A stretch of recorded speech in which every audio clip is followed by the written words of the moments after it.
Lorsque vous utilisez un logiciel pour la première fois, dans ce cas Excel, il est opportun de repérer les grandes zones d'intérêt dans l'interface de ce logiciel pour gagner du temps lorsque vous allez l'utiliser quotidiennement.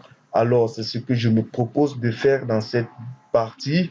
OK, nous sommes là dans le logiciel Excel et qu'est-ce que nous constatons à l'ouverture? Eh bien, nous constatons que nous avons deux grandes zones visibles à l'écran. Nous avons une première grande zone tout en haut ici avec une panoplie d'icônes et une seconde grande zone tout en bas avec des cases rectangulaires.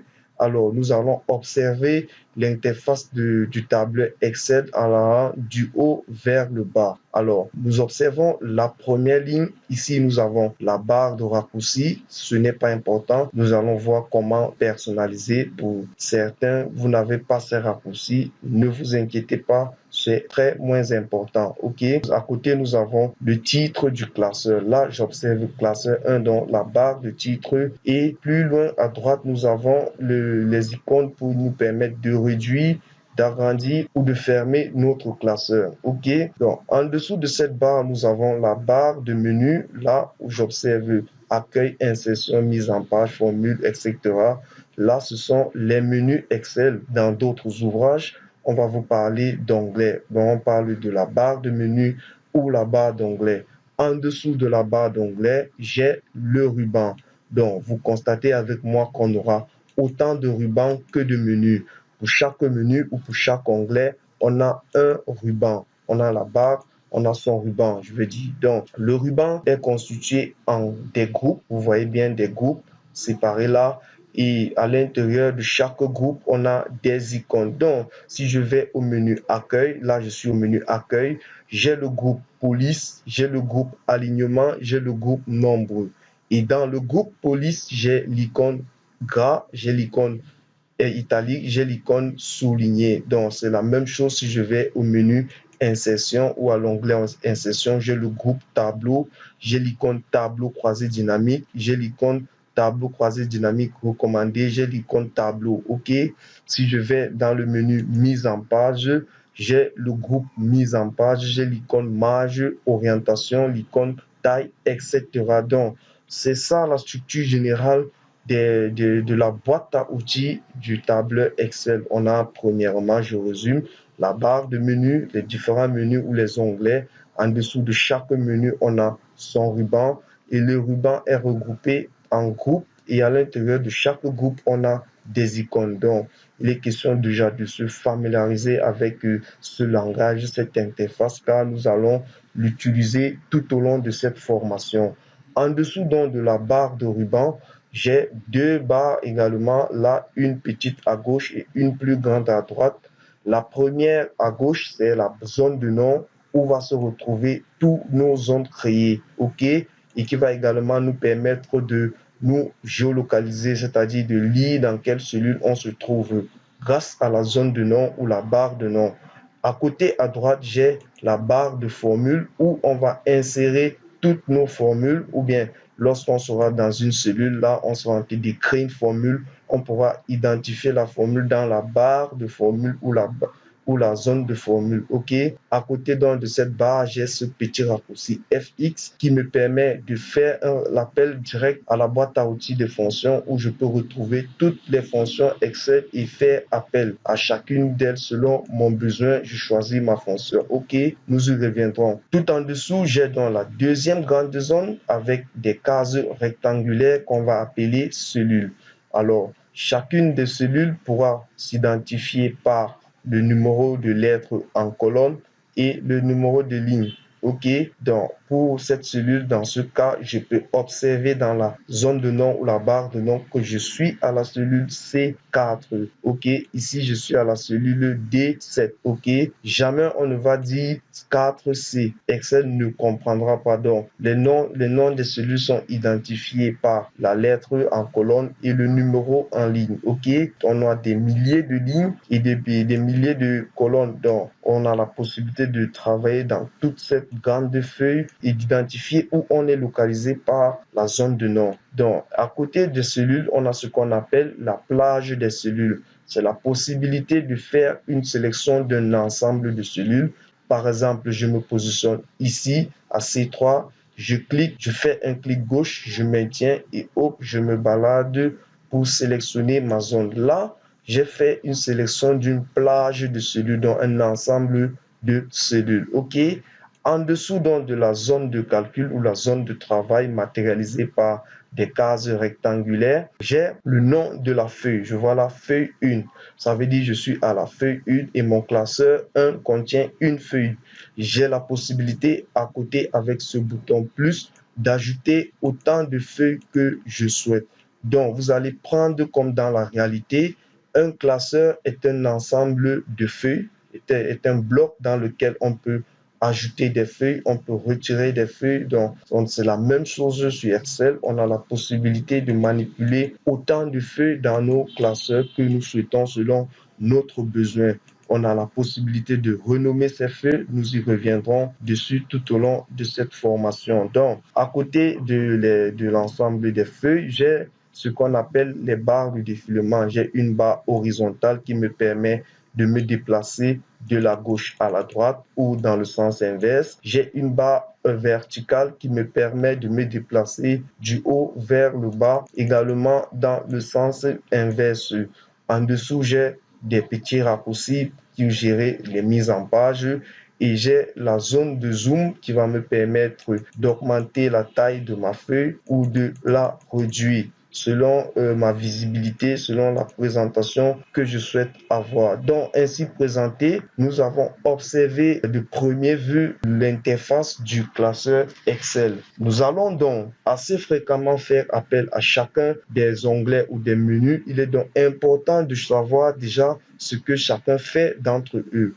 Pour le premier onglet Fichier, il va nous permettre d'accéder à tout ce qui concerne l'ouverture d'un nouveau fichier, tout ce qui concerne l'ouverture d'un fichier déjà enregistré, tout ce qui concerne l'enregistrement d'un fichier, l'impression, le partage, l'export, etc., etc. OK?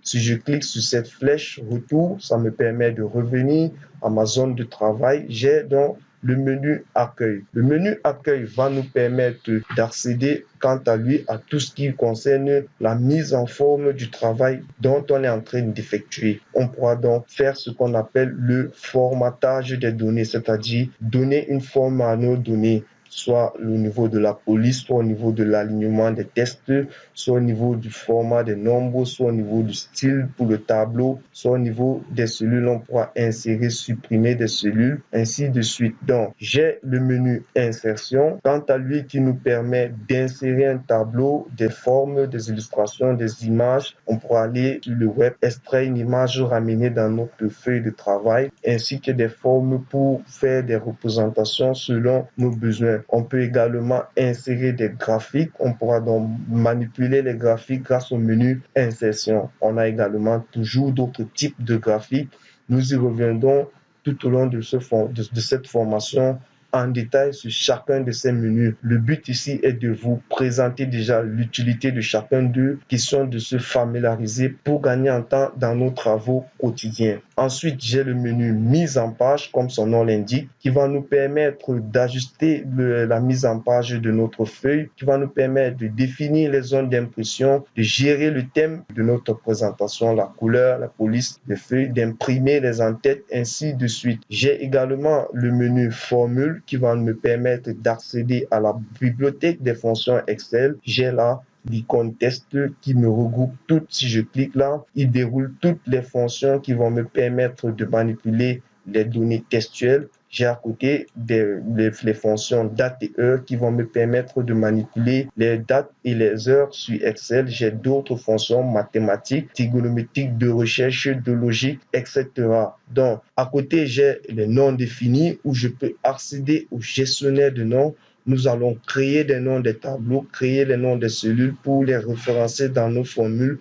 Nous avons donc la possibilité soit de venir dans le gestionnaire de noms pour les créer, les modifier, les supprimer ou alors d'aller directement dans la zone de nom. OK, j'ai donc la possibilité de faire des vérifications au niveau des formules, au niveau des erreurs, au niveau des dépendances, ainsi de suite. Donc, j'ai également l'onglet données qui va nous permettre de manipuler et traiter et surtout d'analyser nos données de manière simple et beaucoup plus professionnelle à travers les outils, à travers les icônes qu'il met à notre disponibilité. On a la possibilité de trier, filtrer les données, de les convertir, de faire des analyses, des prévisions, ainsi de suite.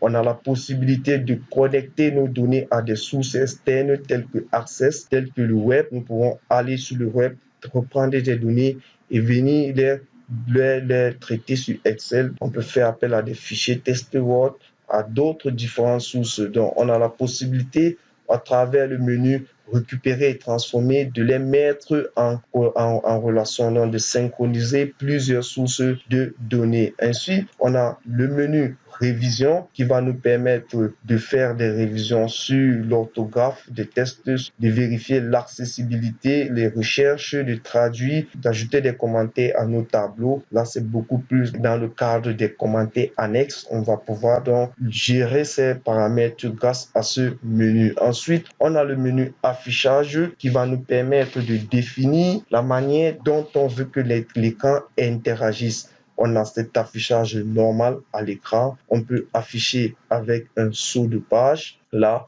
on peut afficher les mises en page. Excel va nous découper notre feuille de travail en feuilles imprimables, donc à la taille des feuilles qu'on peut imprimer. On peut personnaliser nos feuilles.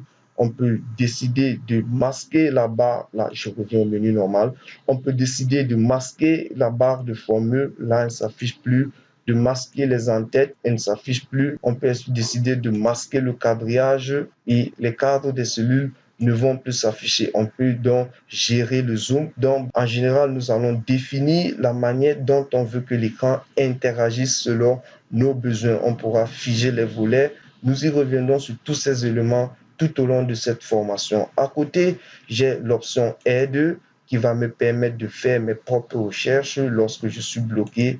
Excel a mis à notre disposition toute une bibliothèque sur le classeur. Je vais rechercher ici mon problème précis, je vais définir et là, un petit tutoriel va s'afficher et je vais cliquer dessus et le lire posément qui va me permettre de comprendre. Donc, vous pouvez vous auto-former déjà avec ce menu qui est beaucoup pratique. OK, j'ai la barre recherche d'outils. Là, c'est pour faire des recherches rapides. Par exemple, je veux chercher tableau croisé dynamique.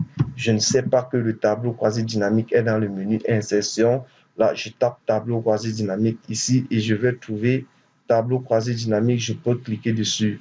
À défaut, je viens au menu insertion. J'ai tableau croisé dynamique. Donc, cette barre de recherche permet d'accéder rapidement aux outils Excel. OK?